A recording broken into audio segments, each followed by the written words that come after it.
In the sub-basement of CryoNova Laboratories, a desperate single mother working the night shift discovered a hidden freezer containing $255 million in stolen pharmaceutical secrets. Karina Brown wasn't your typical custodian. For 7 years, she'd worked as a nursing assistant in oncology wards. When she found experimental cancer vials labeled "Do Not Destroy" behind a false wall panel, she had no idea she was uncovering a conspiracy that had already claimed lives. What began as a mother's desperate search to save her dying daughter would become a battle against corporate corruption that would shake the pharmaceutical industry forever. Before we jump back in, tell us where you're tuning in from, and if this story touches you, make sure you're subscribed, because tomorrow, I've saved something extra special for you. The oncologist's office smelled like false hope, antiseptic and fresh flowers that couldn't mask the weight of bad news. Karina Brown sat across from Dr. Patricia Winters, her hands clasped so tightly in her lap that her knuckles had gone white. She'd learned to read the doctor's face over the past 2 years. The slight downturn of her mouth, the way she adjusted her glasses before delivering information no parent should have to hear. "The current protocol isn't working," Dr. Winters said, her voice carrying the practiced gentleness of someone who'd had this conversation too many times. "Lily's white blood cell counts are still elevated, and the latest imaging shows the leukemia is progressing despite treatment." Karina heard the words, but they seemed to come from very far away. She'd been awake for 22 hours straight. Her shift at the diner had run late. Then she'd covered someone's morning slot at the grocery store before rushing here. Her body felt like it was held together by caffeine and desperation. "What are our options?" The question came out steadier than she felt. Dr. Winters slid a folder across her desk. "There's a more aggressive chemotherapy regimen. It's shown promising results in cases like Lily's, but it's expensive. Even with your insurance, you're looking at significant out-of-pocket costs." Karina opened the folder. The numbers swam before her eyes. $38,000 over 6 months. She made that much in a year working 3 jobs. "How long do we have?" she asked. "To decide. I'd like to start within the next 2 weeks. Dr. Winters leaned forward, her expression softening further. "Karina, I know this is overwhelming. We have social workers who can help explore financial assistance programs. I'll figure it out." Karina stood, the folder clutched against her chest like armor. She'd heard about the assistance programs. She'd applied to 17 of them. Most had waiting lists. Some had already turned her down. "Thank you, Dr. Winters." The hospital parking lot stretched before her, a sea of cars belonging to people with their own tragedies. Karina sat in her rusted Honda Civic. The check engine light had been on for 3 months, and allowed herself exactly 60 seconds to fall apart. Her hands shook. Her breathing came in short, sharp gasps. Then she straightened, wiped her eyes with the back of her hand, and drove to her interview. CryoNova Laboratories rose from the industrial park like a monument to cutting-edge science, all glass and steel, reflecting the afternoon sun. Karina had seen the job posting on a community board at the library. Night custodian. $12 an hour with health benefits. It wasn't much, but it was $4 more than the diner, and the health insurance might actually be decent. The interview was conducted by a tired-looking HR manager named Sandra, who seemed more interested in verifying that Karina could pass a background check than in her qualifications. "The work isn't glamorous," Sandra explained. "You'll be cleaning labs, offices, break rooms. Some areas are restricted. You'll receive clearance as needed. The night shift runs from 10 p.m. to 6 a.m. "I can do that," Karina said, thinking of how she'd have to drop one of her other jobs. The math was terrifying and necessary. "When can I start?" "Tonight, if you're available. Kevin Park will train you. He's been with us for 6 years, knows the facility inside out." Karina signed the paperwork with a hand that had finally stopped shaking. Tonight. She could start tonight. The money would help. It had to help. She returned home long enough to wake her neighbor, Mrs. Chun, who'd been watching Lily. The elderly woman accepted the $20 Karina pressed into her hand. Money Karina couldn't spare but couldn't not give.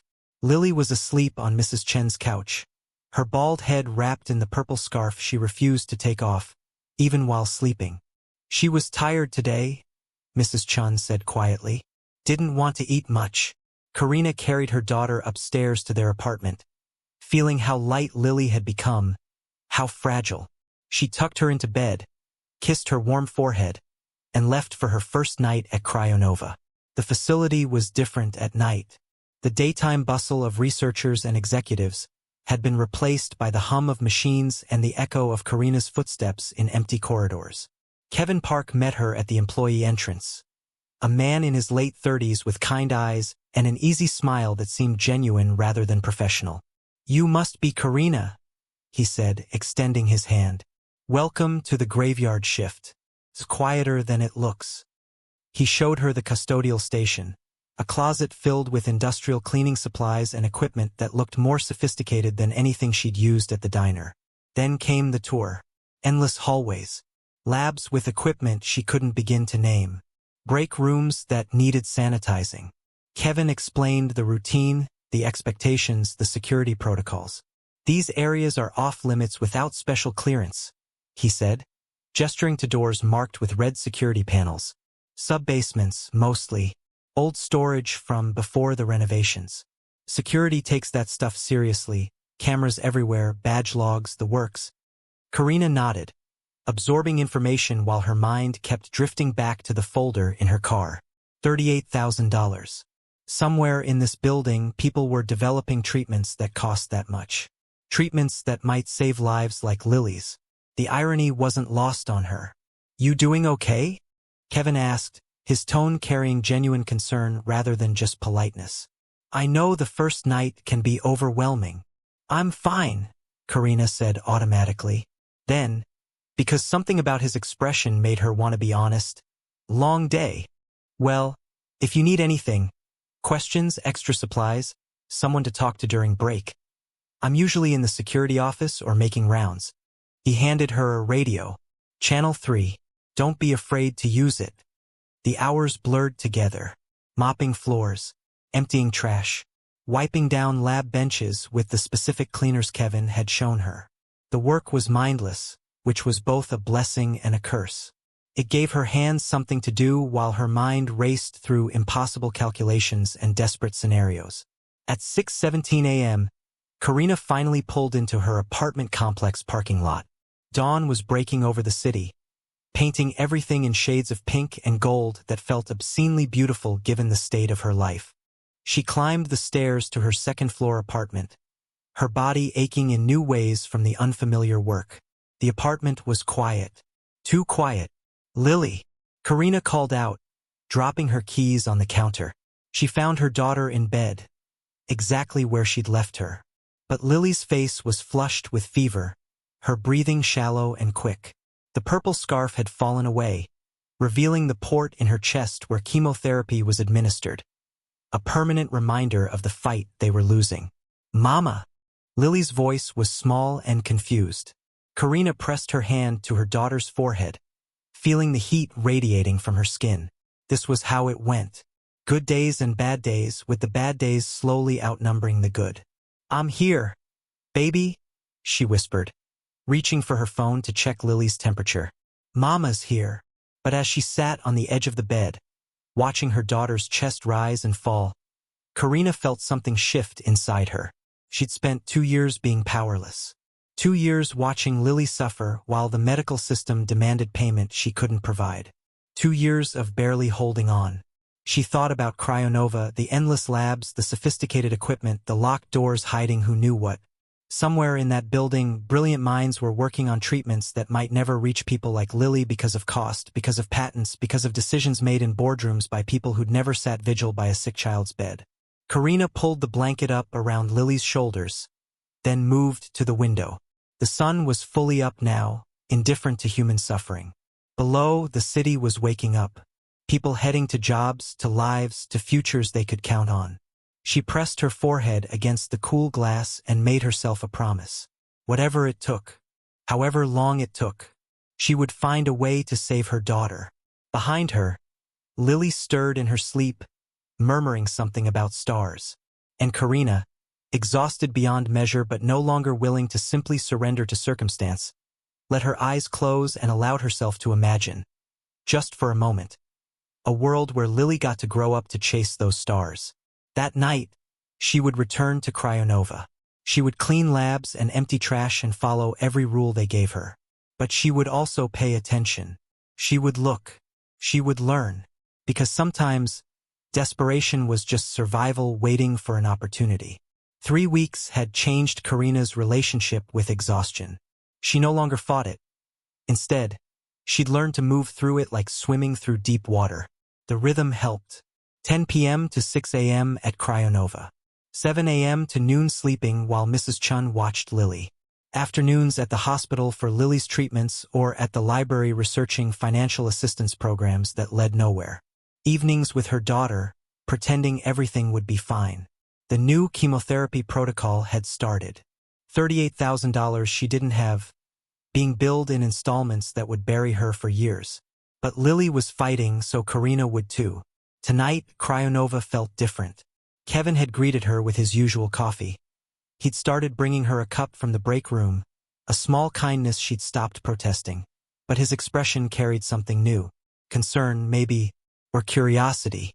"Got a special assignment for you," he said, pulling up the night schedule on his tablet. Sub-basement storage. Section D. It's overdue for a deep clean. Karina took the coffee, feeling its warmth against her perpetually cold hands. "I thought the sub-basements were restricted." "Most are.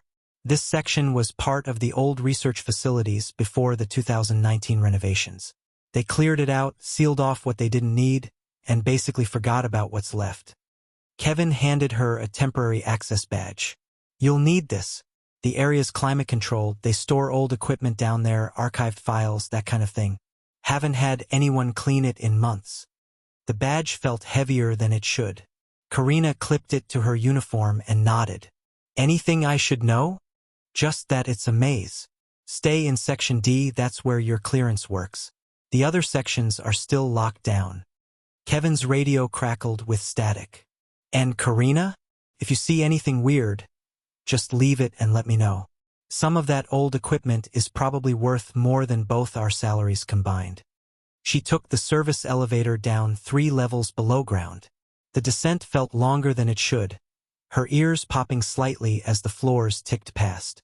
When the doors opened, the temperature dropped noticeably. Not cold, exactly, but carefully controlled.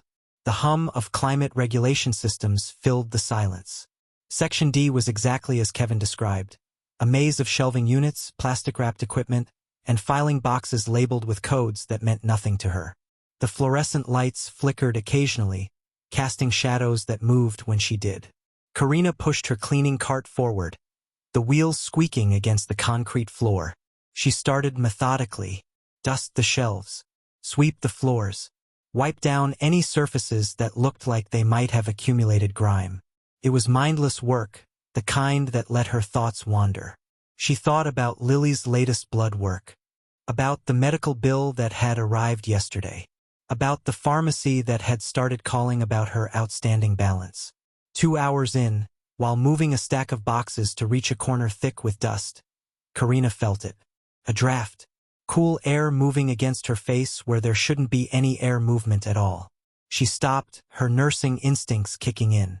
In hospitals, you learned to notice inconsistencies. A patient's breathing pattern, a medication dosage that didn't match the chart. Details that seemed small but meant everything. This was wrong. Karina set down the box and moved closer to the wall.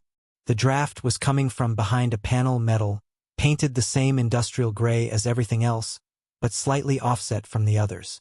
She pressed her hand against it and felt the panel shift. Her heart rate picked up. This wasn't part of the assignment. This wasn't even something she should be investigating. But her fingers were already finding the edge of the panel, pulling gently, feeling it give way with a soft click. Behind the false wall was a room, small, maybe 8 by 10 feet. And inside that room was a freezer unit still running, still powered, its LED display glowing a steady blue. Karina glanced over her shoulder. The security camera at the end of the aisle was pointed away from this corner. She'd noticed that earlier without thinking much about it. Now it felt significant. She shouldn't go in. She should report this to Kevin and let security handle it. Instead, she pulled out her phone and turned on the flashlight. The freezer was industrial grade, the kind used in research facilities for storing biological samples. Through the frosted glass door, she could see rows of vials. Hundreds of them. She opened the freezer, feeling the rush of supercooled air against her face. Each vial had a handwritten label, CnV 247 trial samples. Do not destroy. Her nursing background supplied the context immediately. CnV stood for CryoNova. The numbers indicated a trial designation, and someone had written, "Do not destroy" in black marker, underlining it twice. Karina's hands shook as she pulled out her phone and started photographing. Wide shots of the freezer, close-ups of the labels, the temperature readout showing -80 degrees Celsius. Her mind raced through what this meant. Clinical trials generated samples, blood work, tissue biopsies, the drugs themselves. Those samples were supposed to be stored according to strict protocols, documented, tracked. They weren't supposed to be hidden behind false walls. She moved deeper into the hidden room and found sealed plastic boxes stacked against the back wall. Inside one were hard drives, the old external kind, heavy and substantial. In another were documents sealed in plastic sleeves. She photographed everything, her phone's memory filling with evidence of something she didn't yet understand. A sound made her freeze. Footsteps in the main storage area. The squeak of rubber soles against concrete. Karina's pulse hammered in her throat. She quickly closed the freezer, grabbed one vial from the back where it might not be immediately missed, and stuffed it into her pocket along with a document from the top of one box. Then she slipped out of the hidden room and pushed the panel back into place. "Karina!" Kevin's voice called from 2 aisles over. "You doing okay down here?" She stepped away from the wall, her breath coming too fast, and grabbed her dust cloth. "Fine. Just working my way through." Kevin appeared around the corner, his expression friendly but observant. He'd always been observant. "Wanted to check on you. This place can be disorienting on your first time down." "It's quiet," Karina said, which was true. "Peaceful, almost." He nodded, but his eyes swept the area, professional habit, she realized. Security personnel always scanned their environment. "Well, you've got another hour on your shift. Finish up what you can, then head back up. No need to do everything in one night." After he left, Karina forced herself to continue cleaning for another 30 minutes. Professional. Normal. Just someone doing their job. But the vial in her pocket felt like it was burning through the fabric. At 5:47 a.m., Karina clocked out and walked to her car on legs that barely supported her weight. She sat behind the wheel as dawn broke over the industrial park, pulled out the vial, and examined it in the growing light. CnV 247, a drug designation she'd never heard of. She opened her phone's browser and typed in the search terms. The results loaded slowly on her cheap data plan. CryoNova CnV 247 clinical trial, terminated 2019 due to adverse effects. Karina read the brief news article. A cancer treatment trial. Promising early results. Then sudden termination. The pharmaceutical company cited patient safety concerns and destroyed all samples. Except they hadn't destroyed all samples. Someone had saved them, hidden them, preserved them behind a false wall in a forgotten storage room. And now Karina held one in her hand. Preparing and narrating this story took us a lot of time. So if you are enjoying it, subscribe to our channel. It means a lot to us. Now back to the story. She thought about Lily, sleeping at home with a fever she couldn't shake. She thought about Dr. Winters's careful explanation of why they couldn't try more experimental treatments, regulations, approvals, the slow machinery of medical bureaucracy. This vial might be nothing. It might be dangerous. It might be exactly what the official reports claimed, a failed experiment better left forgotten. Or it might be something else entirely. Karina started her car and drove home, the vial wrapped carefully in a spare cloth in her bag. She didn't know what she'd found. She didn't know what it meant. But she knew one thing with absolute certainty. She was going to find out. Karina couldn't sleep. Her body ached for rest after the night shift. But her mind wouldn't stop circling back to the vial hidden in her bathroom cabinet. wrapped in a towel behind the cleaning supplies where Lily would never look.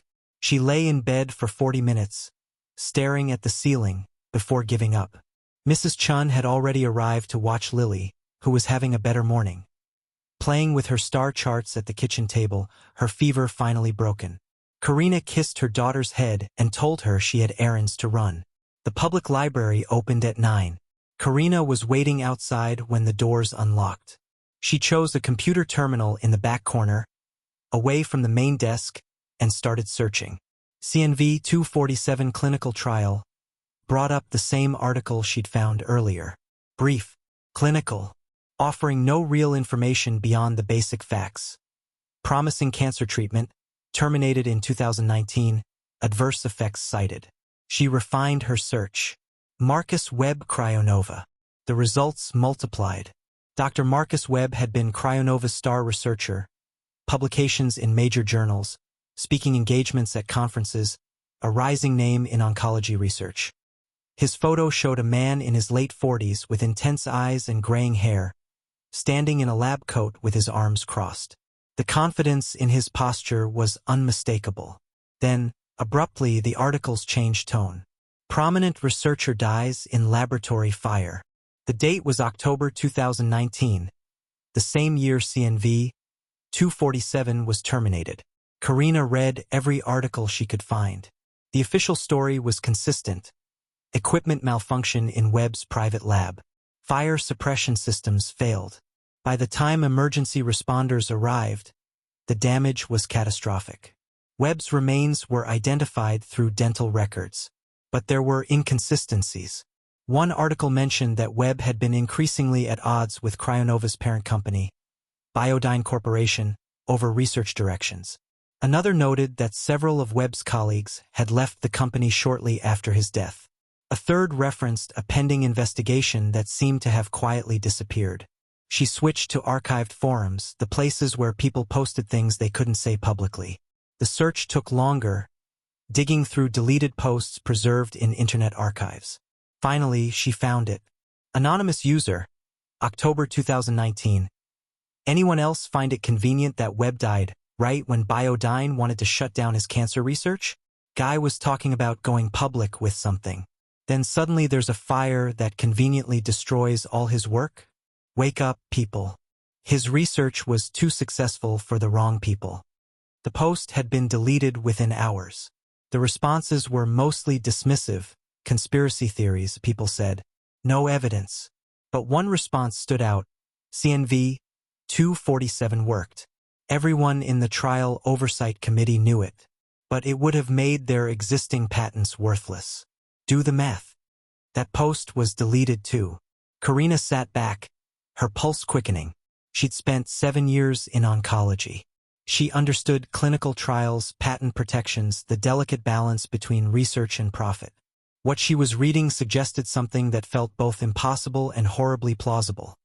A successful cancer treatment buried to protect existing revenue streams. Her phone buzzed. A text from Mrs. Chun. Lily asking for you. Not urgent but missing mama. Karina closed the browser windows, cleared the history out of habit, and drove home. That evening, she and Lily sat on their small apartment balcony, wrapped in blankets against the autumn chill. Lily's telescope, a gift from Thomas during better times, was pointed at the darkening sky. Her daughter knew the constellations better than most adults, had memorized facts about distant stars and planets with the intensity only a 9-year-old could muster. That's Cassiopeia, Lily said, pointing. The queen who bragged she was more beautiful than the sea nymphs. The gods punished her by putting her in the sky upside down. Karina held her daughter close, feeling the fragility of her frame. What do you think about when you look at the stars? Lily was quiet for a moment. I think about how old they are. Some of that light has been traveling for thousands of years. The stars might not even exist anymore, but we still see them. She tilted her head against Karina's shoulder. Do you think I'll ever get to study them? Like really study them? In college? The question broke something in Karina's chest. Yes, she whispered, making it a promise she had no right to make. Yes, baby. You're going to do amazing things. After Lily fell asleep, Karina sat in the kitchen with her laptop, staring at the USB drive Kevin had lent her weeks ago for backing up personal files.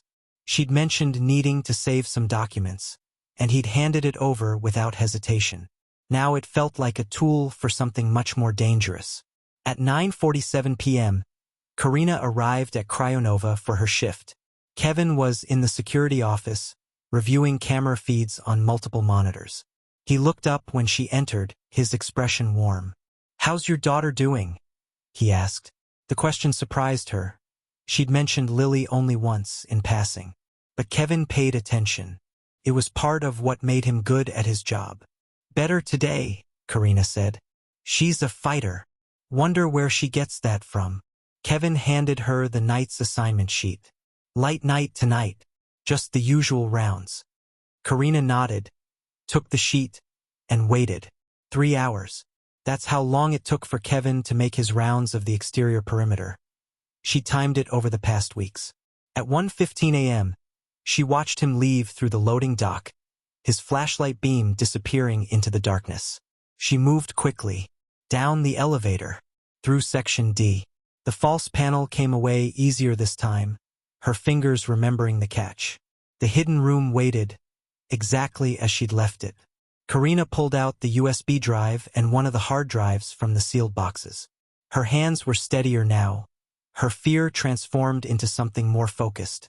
She connected the external drive to her phone using an adapter she'd bought at a convenience store, then started copying files. The progress bar crawled across the screen. 5%, 10%. She kept glancing at her watch, calculating how long until Kevin returned. 20%. The files were massive research data, probably. Medical imaging. Trial results. 40%. A sound from somewhere in the storage area made her freeze. But it was just the climate control system cycling on, the familiar hum she'd learned to ignore. 60%. She thought about Lily pointing at stars, talking about light that traveled for thousands of years. About Webb, who'd maybe died trying to preserve something important. About all the people who might have been saved if CNV-247 had made it to market. 80%. 90%. Complete.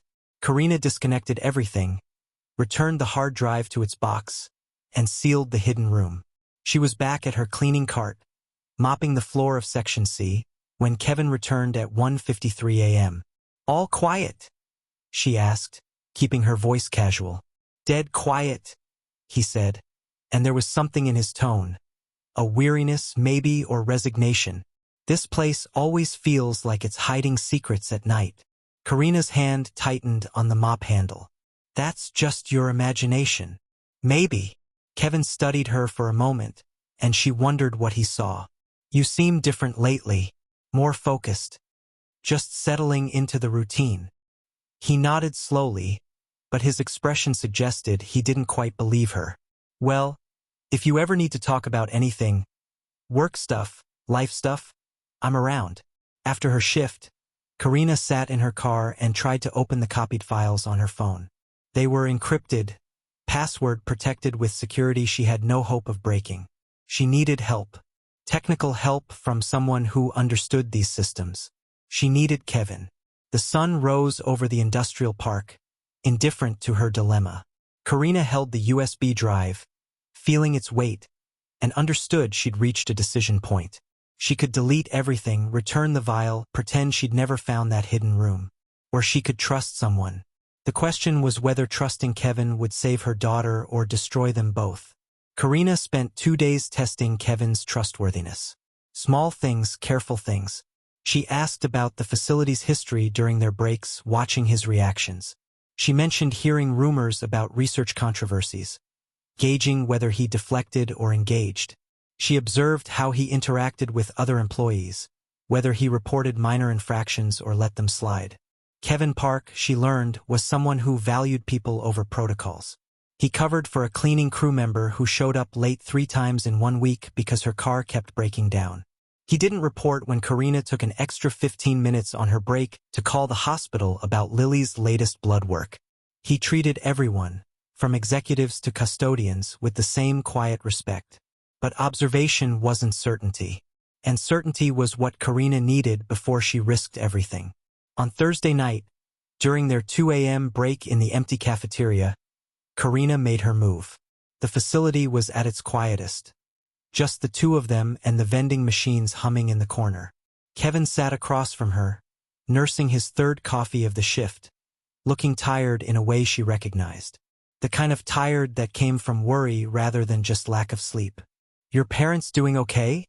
she asked. Kevin glanced up, surprise flickering across his face. "How did you mentioned them once, that you work nights because the pay differential helps with their care." He nodded slowly. "My dad has Parkinson's. Mom's his caregiver, but she's not young either. The medications alone." He trailed off, then smiled wryly. "A text from Mrs. Chun. Lily asking for you. Not urgent but missing mama." Karina closed the browser windows, cleared the history out of habit, and drove home. That evening, she and Lily sat on their small apartment balcony, wrapped in blankets against the autumn chill. Lily's telescope, a gift from Thomas during better times, was pointed at the darkening sky. Her daughter knew the constellations better than most adults, had memorized facts about distant stars and planets with the intensity only a 9-year-old could muster. "That's Cassiopeia," Lily said, pointing. "The queen who bragged she was more beautiful than the sea nymphs. The gods punished her by putting her in the sky upside down." Karina held her daughter close, feeling the fragility of her frame. "What do you think about when you look at the stars?" Lily was quiet for a moment. "I think about how old they are. Some of that light has been traveling for thousands of years. The stars might not even exist anymore, but we still see them." She tilted her head against Karina's shoulder. "Do you think I'll ever get to study them? Like really study them? In college?" The question broke something in Karina's chest. "Yes," she whispered, making it a promise she had no right to make. "Yes, baby. You're going to do amazing things." After Lily fell asleep, Karina sat in the kitchen with her laptop, staring at the USB drive Kevin had lent her weeks ago for backing up personal files. She'd mentioned needing to save some documents, and he'd handed it over without hesitation. Now it felt like a tool for something much more dangerous. At 9:47 p.m., Karina arrived at CryoNova for her shift. Kevin was in the security office, reviewing camera feeds on multiple monitors. He looked up when she entered, his expression warm. "How's your daughter doing?" he asked. The question surprised her. She'd mentioned Lily only once, in passing. But Kevin paid attention. It was part of what made him good at his job. "Better today," Karina said. "She's a fighter. Wonder where she gets that from." Kevin handed her the night's assignment sheet. "Light night tonight. Just the usual rounds." Karina nodded, took the sheet, and waited. 3 hours. That's how long it took for Kevin to make his rounds of the exterior perimeter. She timed it over the past weeks. At 1:15 a.m., she watched him leave through the loading dock, his flashlight beam disappearing into the darkness. She moved quickly, down the elevator, through Section D. The false panel came away easier this time, her fingers remembering the catch. The hidden room waited, exactly as she'd left it. Karina pulled out the USB drive and one of the hard drives from the sealed boxes. Her hands were steadier now, her fear transformed into something more focused. She connected the external drive to her phone using an adapter she'd bought at a convenience store, then started copying files. The progress bar crawled across the screen. 5%, 10%. She kept glancing at her watch, calculating how long until Kevin returned. 20%. The files were massive research data, probably. Medical imaging. Trial results. 40%. A sound from somewhere in the storage area made her freeze. But it was just the climate control system cycling on, the familiar hum she'd learned to ignore. 60%. She thought about Lily pointing at stars, talking about light that traveled for thousands of years. About Webb, who'd maybe died trying to preserve something important. About all the people who might have been saved if CNV-247 had made it to market. 80%. 90%. Complete. Karina disconnected everything, returned the hard drive to its box, and sealed the hidden room. She was back at her cleaning cart, mopping the floor of Section C, when Kevin returned at 1:53 a.m. "All quiet?" she asked, keeping her voice casual. "Dead quiet," he said, and there was something in his tone. A weariness, maybe, or resignation.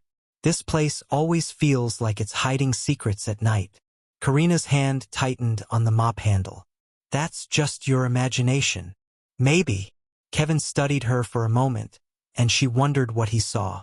"You seem different lately, more focused, just settling into the routine." He nodded slowly, but his expression suggested he didn't quite believe her.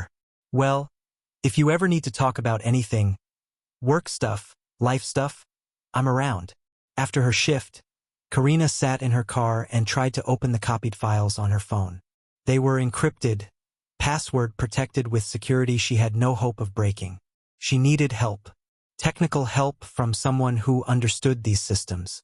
She needed Kevin. The sun rose over the industrial park, indifferent to her dilemma. Karina held the USB drive, feeling its weight, and understood she'd reached a decision point. She could delete everything, return the vial, pretend she'd never found that hidden room. Or she could trust someone. The question was whether trusting Kevin would save her daughter or destroy them both. Karina spent 2 days testing Kevin's trustworthiness. Small things, careful things. She asked about the facility's history during their breaks, watching his reactions. She mentioned hearing rumors about research controversies, gauging whether he deflected or engaged. She observed how he interacted with other employees, whether he reported minor infractions or let them slide. Kevin Park, she learned, was someone who valued people over protocols. He covered for a cleaning crew member who showed up late 3 times in 1 week because her car kept breaking down. He didn't report when Karina took an extra 15 minutes on her break to call the hospital about Lily's latest blood work. He treated everyone, from executives to custodians, with the same quiet respect. But observation wasn't certainty. And certainty was what Karina needed before she risked everything. On Thursday night, during their 2 a.m. break in the empty cafeteria, Karina made her move. The facility was at its quietest. Just the two of them and the vending machines humming in the corner. Kevin sat across from her, nursing his 3rd coffee of the shift, looking tired in a way she recognized. The kind of tired that came from worry rather than just lack of sleep. "Your parents doing okay?" she asked. Kevin glanced up, surprise flickering across his face. "How did you mentioned them once, that you work nights because the pay differential helps with their care." He nodded slowly. "My dad has Parkinson's. Mom's his caregiver, but she's not young either. The medications alone." He trailed off, then smiled wryly. "Dr. Elena Rostova," she said. "Head of oncology research." Kevin nodded slowly.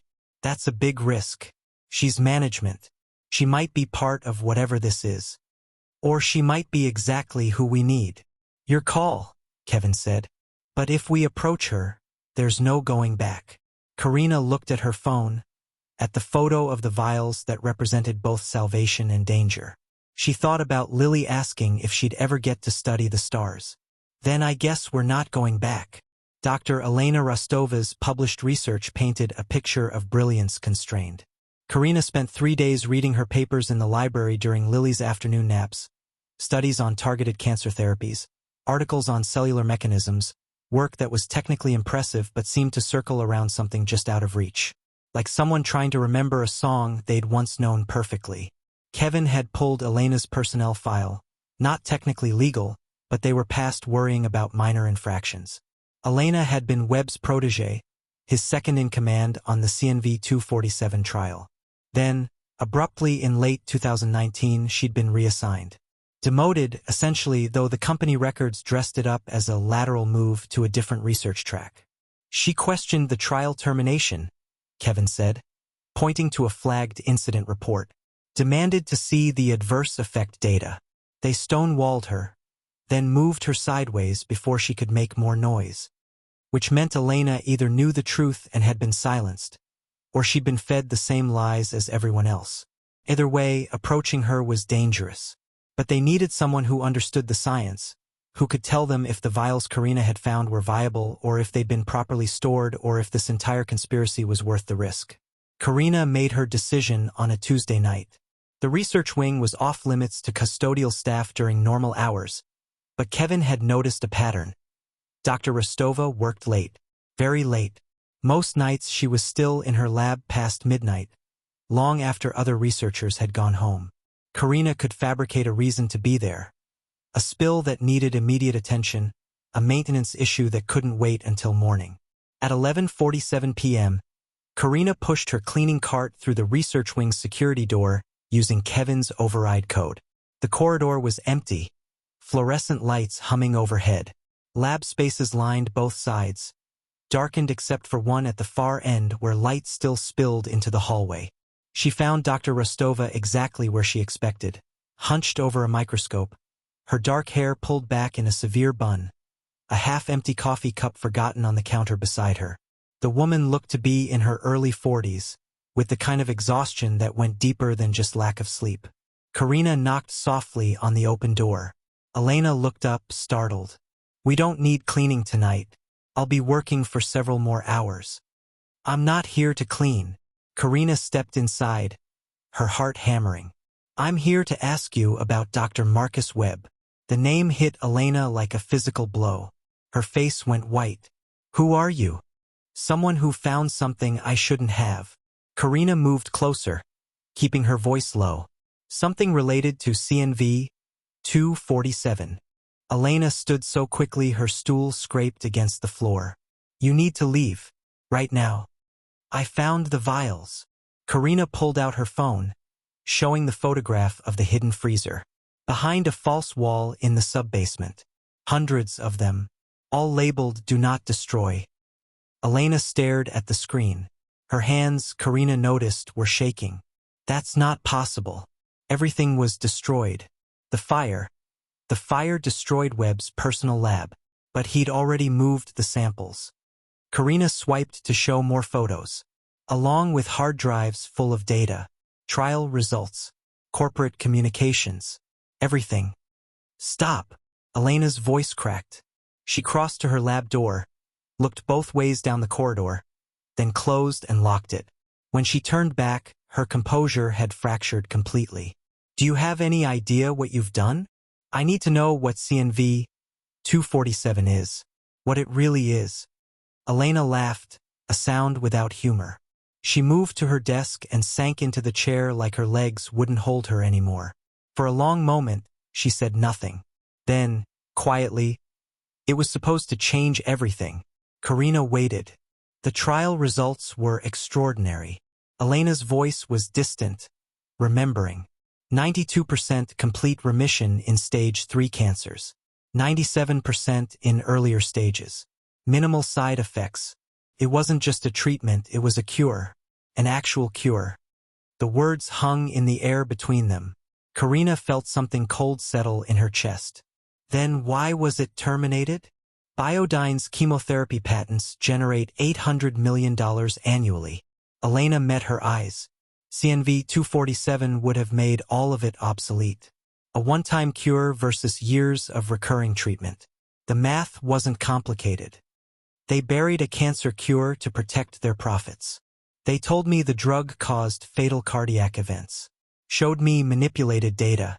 I believed them because I wanted to believe them, because the alternative was too monstrous.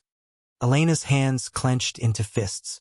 "I spent 4 years trying to recreate Marcus's work from memory, trying to figure out what went wrong. And the whole time, nothing had gone wrong.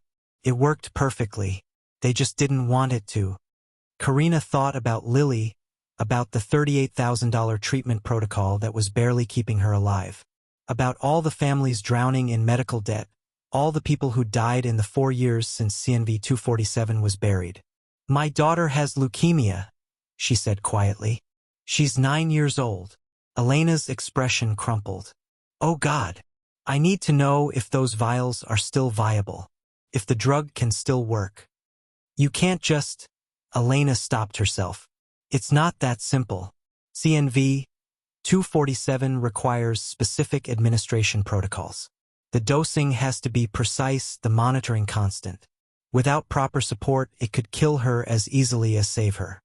Karina pulled the stolen vial from her pocket and set it on Elena's desk.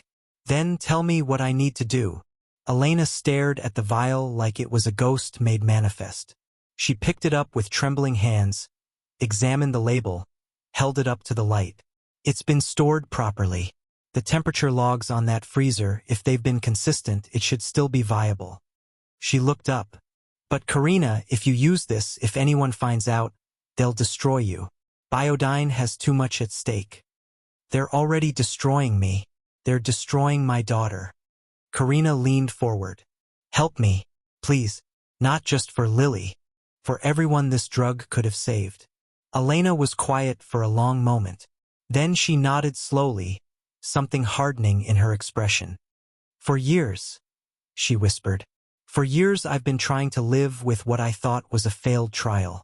A treatment that didn't work. But it did work, and I helped them bury it. She stood, moved to a locked cabinet and pulled out a thick binder. These are my notes. Everything I remember about Marcus's protocols. If we're doing this, we're doing it right. You think I'm going to let you face this alone? Elena's smile was bitter. I owe Marcus that much. I owe all of them. They spent the next hour going over the basics, dosing calculations, administration schedules, what to watch for. Elena wrote everything down in careful handwriting, creating a guide that might keep Lily alive or might condemn them both. The biggest risk is during the first 72 hours, Elena explained. The drug targets cancer cells aggressively, but the die-off can cause complications. She'll need monitoring, supportive care, possibly intervention if... A soft ping interrupted her. Both women looked up. In the corner of Elena's lab, barely noticeable, a small red light had activated on the security camera. That's new, Elena said slowly. They upgraded the system last month. I thought it was just the usual paranoia, but... Karina felt ice slide down her spine. Are we being recorded? The cameras don't usually have audio in research labs. Privacy protocols. But Elena's face had gone pale again. But if someone's monitoring the feeds, they saw us. Karina grabbed the vial and the notes. They saw everything. You need to go. Right now. Elena moved to her computer, fingers flying across the keyboard. I'll erase what I can from the local system, but if it's already uploaded to Central Security... Karina was already at the door. She looked back at Elena. This woman who just risked everything to help her. Thank you. Don't thank me yet. Elena's expression was grim. Just keep your daughter safe. Whatever happens next, keep her safe. Karina ran. James Holloway had learned patience in Langley.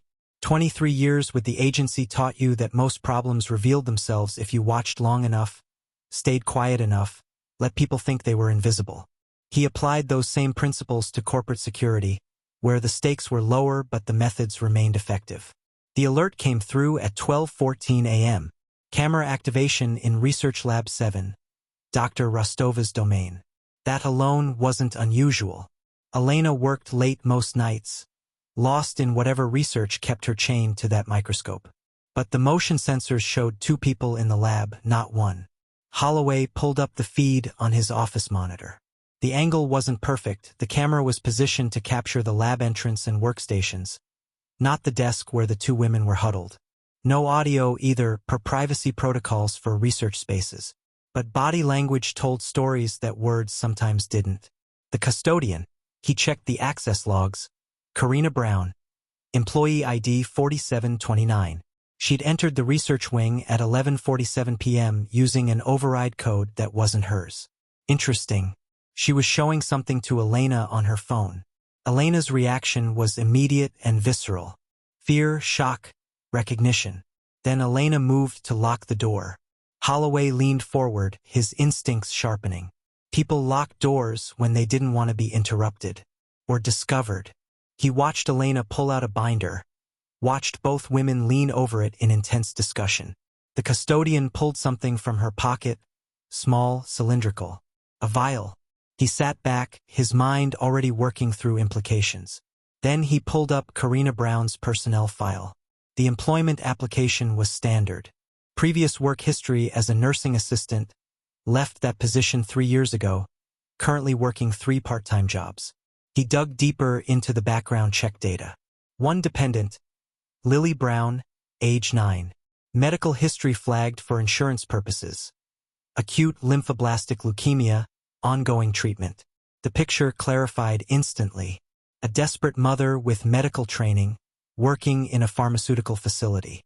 Motivation was never hard to find when you knew where to look. But what had she found? And why was Elena Rostova involved? Holloway opened another database.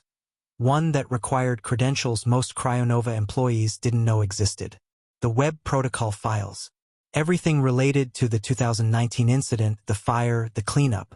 The sub-basement storage areas that were supposed to remain sealed indefinitely. He pulled up access logs for Section D. Karina Brown had been assigned there 3 weeks ago. Her badge had accessed the area multiple times since then. The most recent entry was 4 days ago at 1:23 a.m. Holloway switched to the archived security footage from that night. The camera angles in Section D were limited. The area wasn't considered high priority. But he found what he needed. Karina moving through the aisles, then disappearing into a blind spot near the south wall. She was there for 17 minutes. When she emerged, her body language had changed. Tense, alert, afraid. He enhanced the image as much as the system allowed. There, barely visible in her pocket, the outline of something cylindrical. "Well," Holloway said quietly to his empty office. "That's unfortunate." He picked up his phone and dialed a number he'd hoped never to use. It rang twice before a crisp voice answered. "Ms. Mercer's office. This is James Holloway, Chief Security at CryoNova. I need to speak with her directly. It's regarding the web matter." A pause. "One moment, please." The hold music was something classical and forgettable. Holloway used the time to review his options. This was a containment problem. Karina Brown had found something she shouldn't have, involved someone she shouldn't have, and was now a threat that needed to be neutralized. Preferably without violence that always created complications. But preferably wasn't the same as definitely. "Mr. Holloway." Diane Mercer's voice was smooth, controlled, carrying the authority of someone who'd never had to raise it to be obeyed. "It's quite late. This must be urgent. We have a breach.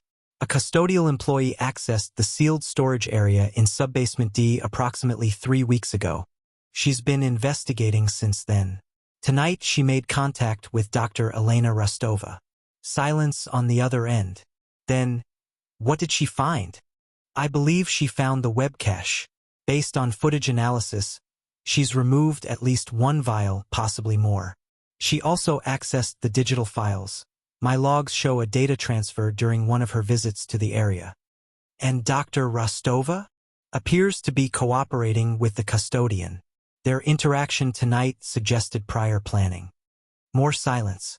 Holloway could almost hear Mercer calculating probabilities, assessing damage, determining appropriate responses. The custodian's name? Karina Brown, 34 years old, former nursing assistant. Daughter with terminal cancer undergoing treatment. Motivation established. Mercer's tone remained clinical. And Dr. Rostova's involvement? She worked under Webb, questioned the CNV 247 termination at the time. We reassigned her, but clearly that wasn't sufficient. No, Mercer agreed. It wasn't. Mr. Holloway, I'll be flying in tomorrow.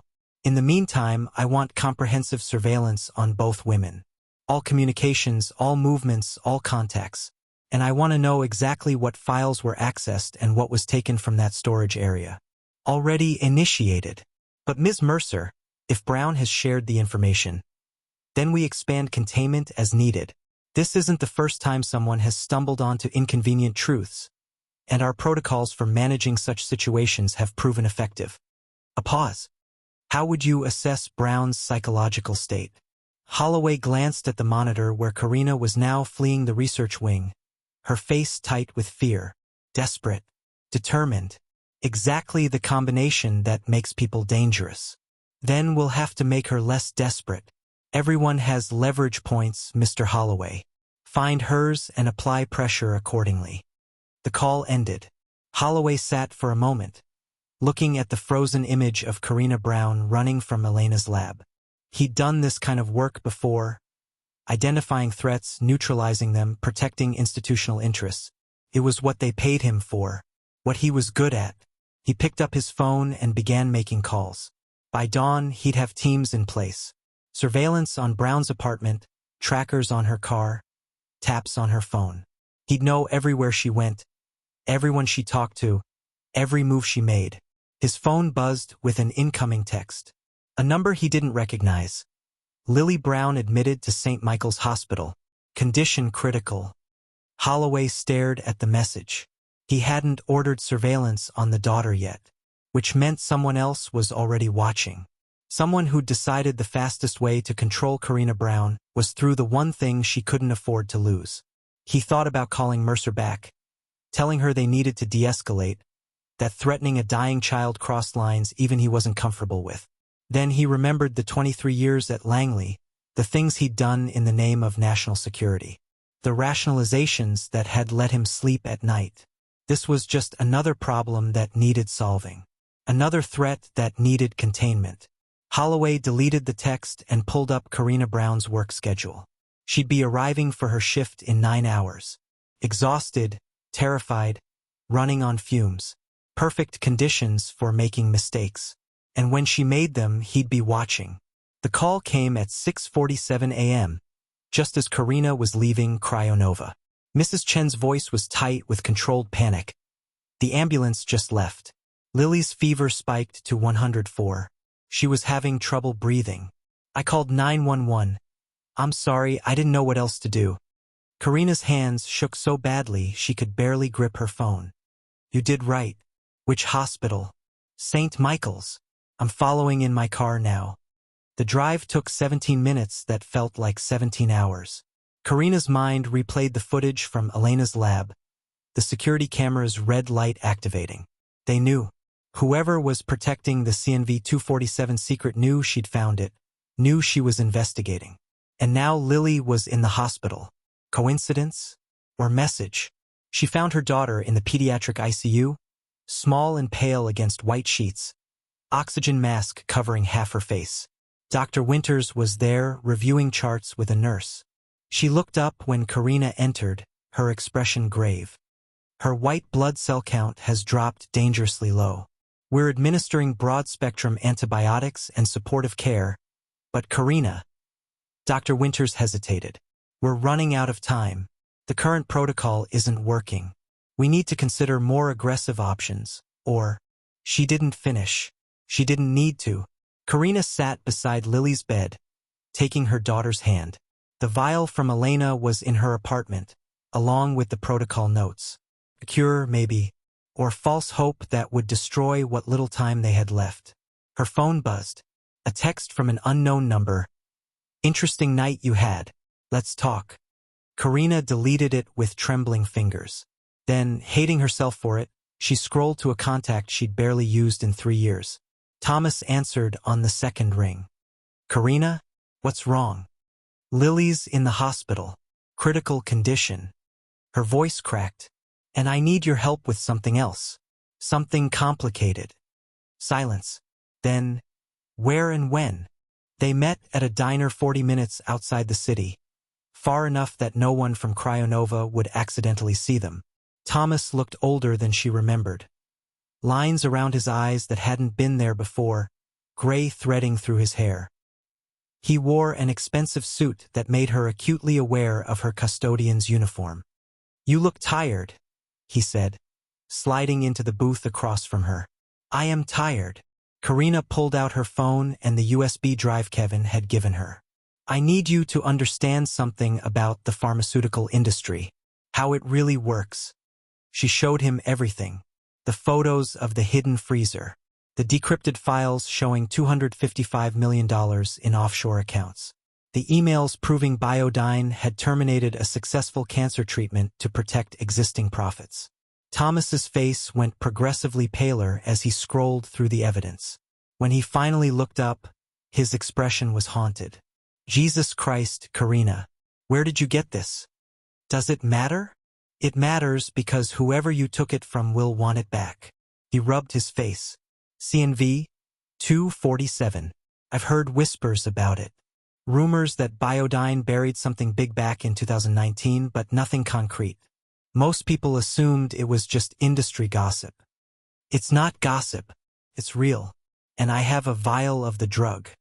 Thomas stared at her. You have Karina, no. Whatever you're thinking, no. My daughter is dying. The words came out flat, emotionless. This drug could save her, could save thousands of people. But I need to understand what I'm dealing with. You work in this industry. Explain it to me. He was quiet for a long moment. Then he started talking about patent protections and evergreening strategies, about how pharmaceutical companies made more money from chronic treatments than cures, about the financial incentives that made healing less profitable than managing symptoms. It's not that everyone in the industry is evil, Thomas said quietly. It's that the system rewards the wrong things. A cure is a one-time sale. Treatment is a lifetime customer. He met her eyes. I've made good money selling drugs I knew were overpriced, knew were less effective than alternatives. I told myself it was just business, that someone else would do it if I didn't. And now my daughter is dying because of those decisions. His voice broke. Because people like me chose profits over people. Karina felt something shift between them, not forgiveness exactly, but understanding. They'd both made compromises. They'd both failed Lily in different ways. I need you to research CNV 247 through your contacts, she said. Discreetly. Find out if anyone else is asking about it, if there's movement on this from Biodyne's side. Thomas nodded. I'll make some calls. But Karina, if Biodyne finds out you have this information, they already know. His expression darkened. Then you need to be very, very careful. After leaving Thomas, Karina drove to St. Anthony's Parish. Father Miguel was in his office, reviewing what looked like grant applications for the community center. He looked up when she knocked, his weathered face creasing with concern. Karina, come in. How's Lily? Fighting. She sat across from him, suddenly exhausted beyond measure. Father, I need to talk to you about something. Not as a parishioner to a priest. As one person to another. Of course. She told him everything. The hidden vials. The conspiracy. The choice she faced. Expose the truth and risk everything. Or use what she'd found to save Lily and stay silent about the rest. Father Miguel listened without interrupting. His expression thoughtful. What do you think I should do? She asked when she finished. I think, Father Miguel said carefully, that you're asking the wrong question. The question isn't what you should do. It's what kind of person you want to be. What kind of world you want your daughter to inherit, if she survives. That's not helpful. No, it's not. But Karina, I can't give you permission to make an impossible choice. I can only tell you that whatever you decide, whatever happens, your daughter will know that her mother fought for her with everything she had. He leaned forward. The question is whether you can live with yourself afterward. Karina's phone rang. Thomas. She answered, her heart sinking at his tone. People are asking questions, he said without preamble. 3 different contacts in the past hour wanted to know if I'd heard anything about CNV 247. That doesn't happen by accident. Someone's looking for information, which means they're looking for you. How long do I have? I don't know. But Karina, be careful. These people don't play around. She ended the call and stood. Thank you, Father. Karina. Father Miguel's voice stopped her at the door. Whatever you decide, you don't have to face it alone. Ask for help. Let people stand with you. She nodded and left, her mind already racing ahead to next steps. She needed to secure the evidence. Needed to figure out how to protect Lily while exposing the truth. Her car was in the parking lot, exactly where she'd left it. But something was wrong. The driver's side door was slightly ajar, even though she'd locked it. Karina approached slowly, adrenaline sharpening her senses. Nothing looked obviously disturbed. Her registration was still in the glove box, her emergency roadside kit still in the trunk.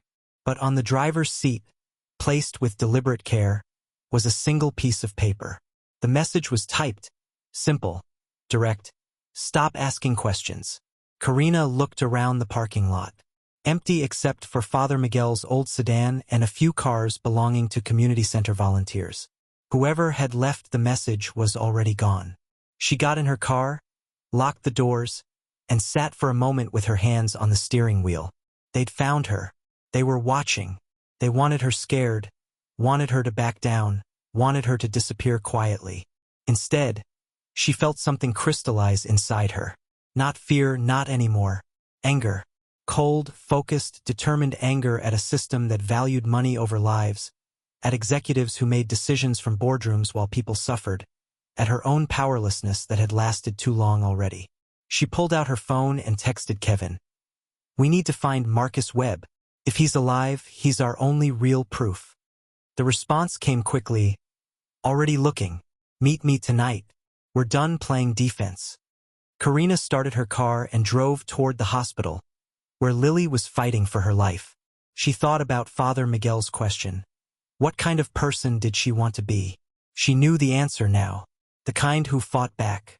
Kevin had been working the problem for 3 days, diving deeper into the encrypted files while Karina maintained her cover at work and kept vigil at Lily's hospital bedside.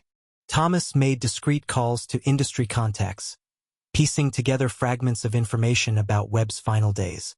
Elena, now under obvious surveillance at CryoNova, fed them what she remembered about Webb's increasing paranoia before his death. He kept talking about insurance. Elena told them during a brief, careful phone call. Said he'd made sure his work would survive even if he didn't. At the time, I thought it was just paranoia. Now I think it was preparation. The breakthrough came on Thursday night. Kevin found it buried in metadata. GPS coordinates embedded in a corrupted file that most people would have dismissed as digital noise. A property in upstate New York, 2 hours from the city, registered to a shell corporation with ties to Webb's offshore accounts. "He's there," Kevin said, showing Karina the satellite imagery on his laptop. Or he was. Either way, this is where his insurance policy is hidden.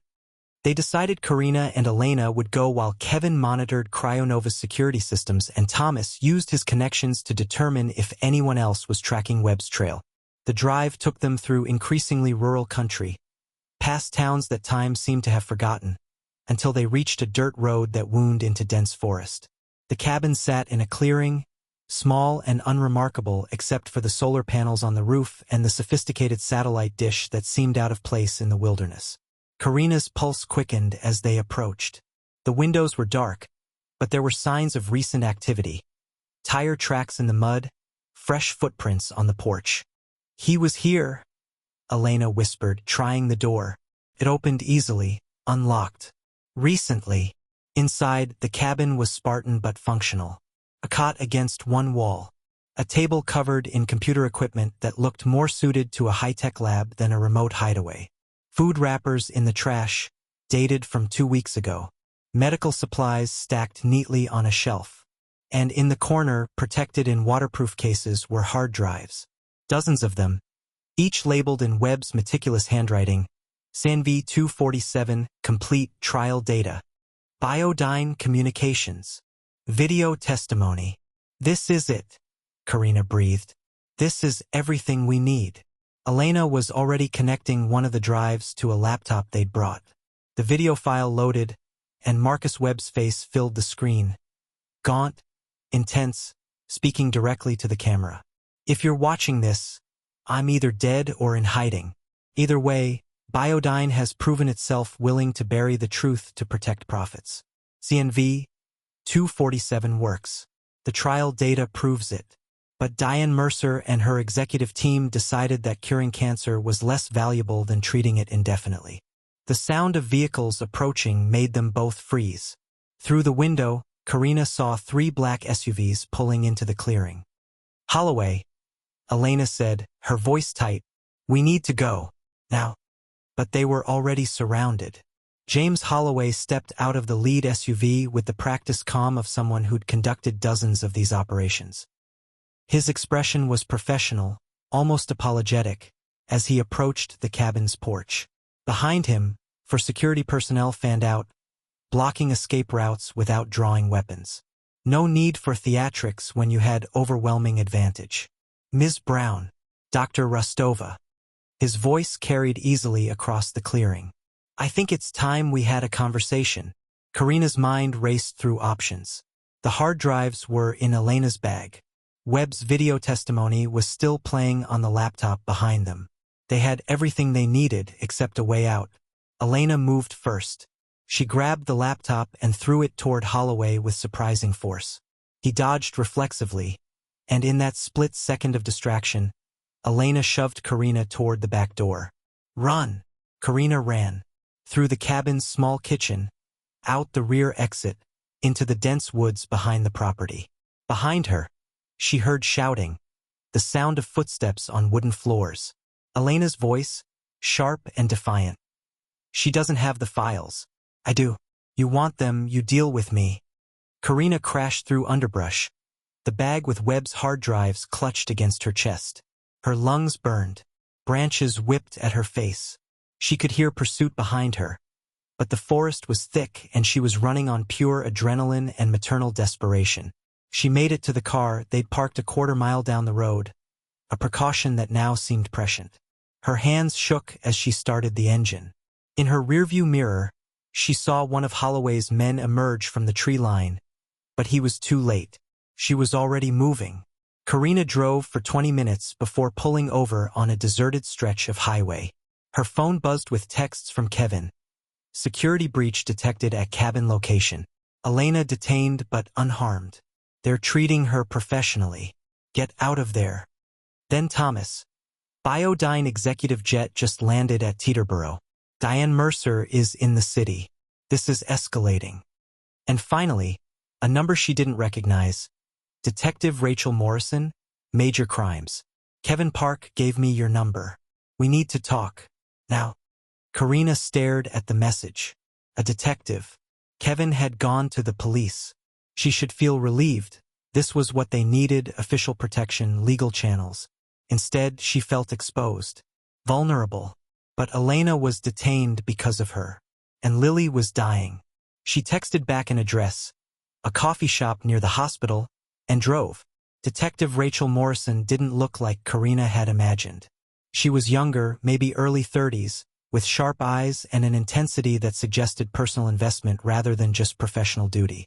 They sat in a back corner booth, and Karina showed her everything. Webb's video testimony on her phone, the offshore account records, the emails proving Biodyne had buried CNV 247 to protect profits. Rachel watched the video twice, her expression growing darker with each viewing. When it finished, she sat back and was quiet for a long moment. My brother died 4 years ago, she finally said. Michael. He was 23. Took medication for a heart condition. Routine stuff, should have been fine. Except the pharmaceutical company knew about a defect in the manufacturing process and didn't recall the batch because it would have cost too much. Michael had a reaction. Died 3 days later. Her hands clenched around her coffee cup. The company settled with my parents out of court. Sealed the records. Moved on like he never existed. I'm sorry, Karina said quietly. Don't be sorry. Help me nail these bastards. Rachel pulled out a notepad.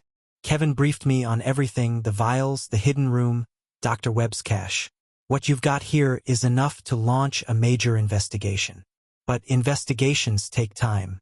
Warrants, subpoenas, legal challenges. Biodyne has lawyers and political connections. This could take months.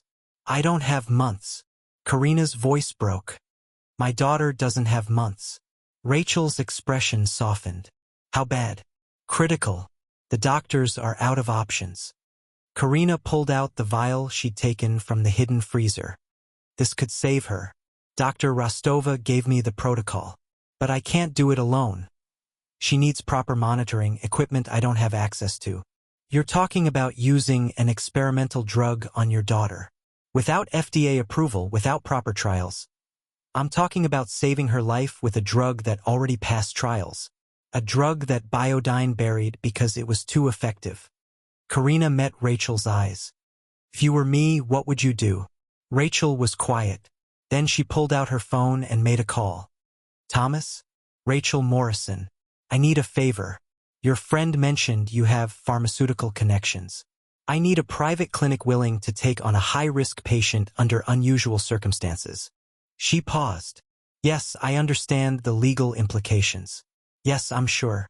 30 minutes later, Thomas had arranged it. A private clinic on the outskirts of the city, run by a doctor who'd left mainstream medicine after watching too many patients die because they couldn't afford treatment. Dr. Sarah Chun, no relation to Karina's former surname, agreed to oversee Lily's treatment using Elena's protocol. But we need Dr. Rostova, Thomas said over the phone. Someone who actually understands the drug's mechanisms. Without her, we're flying blind. Rachel's jaw tightened. She's in CryoNova's custody. Technically, they can hold her for violating company security policies, but they haven't filed charges yet. Give me an hour. What Rachel did in that hour she never fully explained. But it involved warrant requests that created legal chaos for CryoNova, calls to judges she'd cultivated relationships with, and veiled threats about investigations that might look very closely at Biodyne's business practices. By 4 p.m., Elena was released with a warning and a promise that she'd be encouraged to resign. Elena arrived at the clinic looking exhausted but determined. Let's save your daughter. The next 6 hours were a blur of activity. Moving Lily from St. Michael's to the private clinic required careful coordination. Rachel creating a distraction with preliminary warrant applications. Thomas handling the medical transport paperwork. Kevin monitoring CryoNova's security systems for any sign they were being tracked. Lily was barely conscious when they moved her. Karina held her hand in the ambulance, whispering promises she wasn't sure she could keep. It's going to be okay, baby. Mama's got you. Just hold on. At the clinic, Elena worked with focused intensity, calculating dosages, explaining to Dr. Chun exactly what they'd be watching for. The first 72 hours are critical. The drug targets cancer cells aggressively, but the die-off can cause a cytokine storm. We'll need to manage her immune response carefully. At 9:47 p.m., Elena administered the first dose of CNV 247. Karina watched the clear liquid enter her daughter's foreline, watched it flow into her bloodstream, carrying either salvation or false hope. Now we wait, Elena said quietly. Karina sat beside Lily's bed, holding her daughter's hand, and let herself imagine, just for a moment, that this might actually work. Outside the clinic, a black sedan pulled into the parking lot across the street. Inside, Diane Mercer made a phone call. Her voice was calm, measured, carrying the authority of someone used to solving problems. Mr. Holloway, I'm at the location. Yes, I can see the building from here. No, I don't want a spectacle. But I do want this contained. Permanently, if necessary. Use your discretion, but understand, this ends tonight. She ended the call and looked at the clinic's lit windows. Somewhere inside, a custodian and a disgraced scientist were trying to be heroes. Somewhere inside, evidence that could destroy Biodyne was being used to save one life. Diane Mercer had built her career on understanding that sometimes, to protect the greater good, you had to make hard choices. Choices that kept her awake some nights but that she could justify come morning. Tonight would require the hardest choice yet. She made one more call. Send the team. All of them. James Holloway arrived at the clinic at 11:34 p.m. with 6 operatives and orders from Diane Mercer that left no room for interpretation. Secure all CNV 247 samples. Retrieve or destroy the evidence.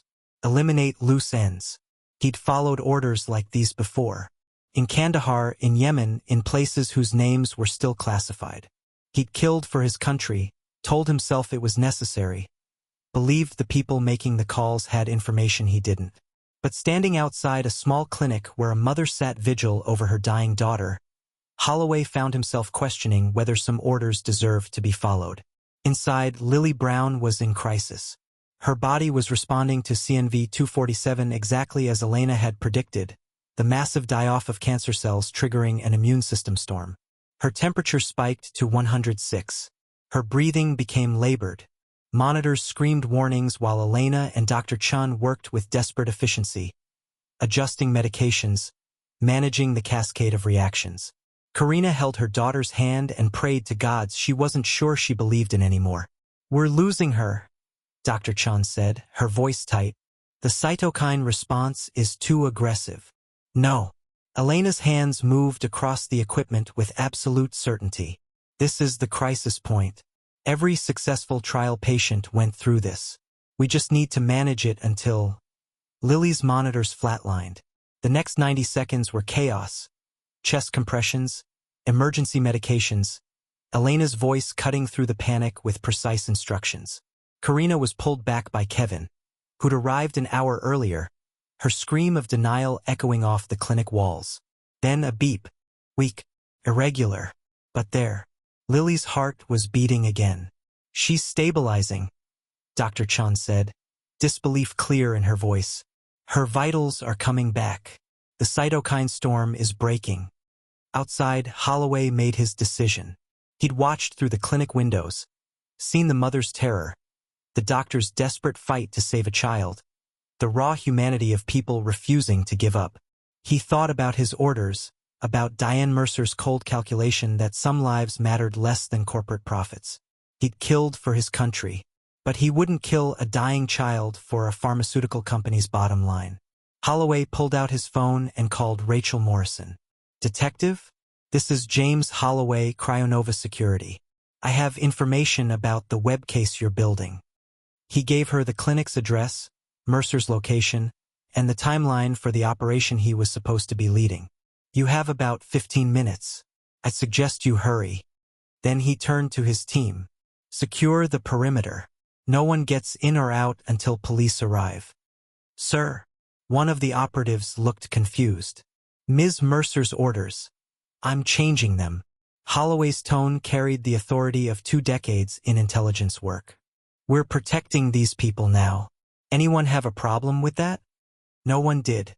Rachel Morrison arrived 12 minutes later with backup, warrants, and a prosecutor who'd been waiting for a case exactly like this. They found Diane Mercer in her sedan across the street, surrounded by evidence of conspiracy. Recorded calls, email trails on her phone, documented orders that made her involvement undeniable. "Diane Mercer, you're under arrest for conspiracy to commit fraud, obstruction of justice, and corporate malfeasance resulting in wrongful death." Rachel's voice was steady, professional, but Karina, watching from the clinic window, saw the satisfaction in her eyes. "You have the right to remain silent." Mercer's composure finally cracked. She looked at Karina through the window. 2 women from different worlds, separated by glass and choices, and for a moment, something like recognition passed between them. Then the moment ended. Mercer was led away in handcuffs. Inside the clinic, Lily opened her eyes. "Mama?" Karina collapsed beside the bed, sobbing. "I'm here, baby. Mama's here." "I had the strangest dream," Lily whispered, her voice weak but clear, "about stars that were actually medicine. They were fighting the bad cells." She looked at Elena. "You were there too."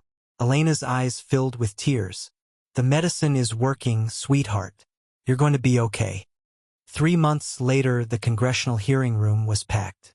Karina sat at the witness table, flanked by Rachel Morrison and a lawyer the EFF had provided pro bono. Across the aisle, Biodyne's legal team looked grim. Without Diane Mercer to coordinate their defense, the company's carefully constructed walls were collapsing. "Ms. Brown," Senator Walsh said, leaning toward his microphone, "can you explain for the committee how you came to discover the CNV 247 samples?" Karina told the story. All of it. The desperate circumstances that led her to CryoNova. The hidden freezer behind a false wall. The conspiracy to bury a cancer cure. Webb's insurance policy that had preserved the truth. The hearing lasted 3 days.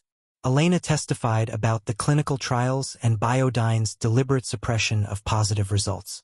Thomas spoke about pharmaceutical industry practices that prioritized profit over patients. Kevin described the security measures designed to keep secrets rather than protect people. Rachel presented the evidence, all of it. Webb's video testimony, offshore account records, internal communications showing Diane Mercer's direct involvement in the cover-up. The verdict was swift. Biodyne faced billions in fines, criminal charges for multiple executives, and mandatory release of CNV-247 for independent FDA review. The drug would undergo new trials, transparent ones, conducted by researchers with no financial stake in the outcome. Lily's remission was complete. She'd gained weight, her hair was growing back, and she'd started talking about college again, astronomy programs, research positions, a future that now seemed possible. Elena led the new CNV-247 trials under FDA supervision, her reputation restored and her guilt partially absolved through action. Kevin had left CryoNova and started a security consulting business that specialized in whistleblower protection. Thomas quit pharmaceutical sales and now worked for a healthcare advocacy nonprofit, trying to reform the system he'd once profited from. And Karina, she'd become something she never expected, an advocate, a voice for patients who couldn't afford to fight systems designed to exploit them. She testified before Congress, spoke at medical conferences, worked with organizations pushing for pharmaceutical reform. One evening, while helping Lily with her astronomy homework, Karina's phone buzzed with a message from an unknown number. "Thank you for finishing what I couldn't. The work lives on." A friend. She stared at the message, understanding immediately who'd sent it. Marcus Webb was alive. Somewhere, living under a new identity. He was watching his life's work finally reach the people it was meant to save. Karina didn't respond. Some secrets were worth keeping. Outside their apartment window, stars were beginning to appear in the darkening sky. Lily pointed her telescope toward Cassiopeia, the queen punished for her pride, forever watching from above. "Do you think they'll name the treatment after Dr. Webb?" Lily asked. "Maybe." Karina wrapped an arm around her daughter. "Or maybe they'll just call it what it is. Hope."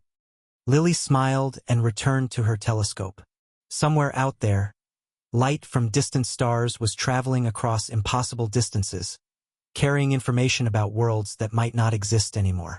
But the light remained, persistent, unstoppable, refusing to be extinguished, just like the truth, just like hope, just like a mother's love that had burned bright enough to expose a conspiracy, save a life, and change a system that desperately needed changing. The fight wasn't over. It never really was. But tonight, looking at her healthy daughter dreaming about stars, Karina allowed herself to believe that sometimes, just sometimes, desperate people could win against impossible odds. And that was enough. Up next, you've got 2 more standout stories right on your screen. If this one hit the mark, you won't want to pass these up. Just click and check them out. And don't forget to subscribe and turn on the notification bell so you don't miss any upload from us.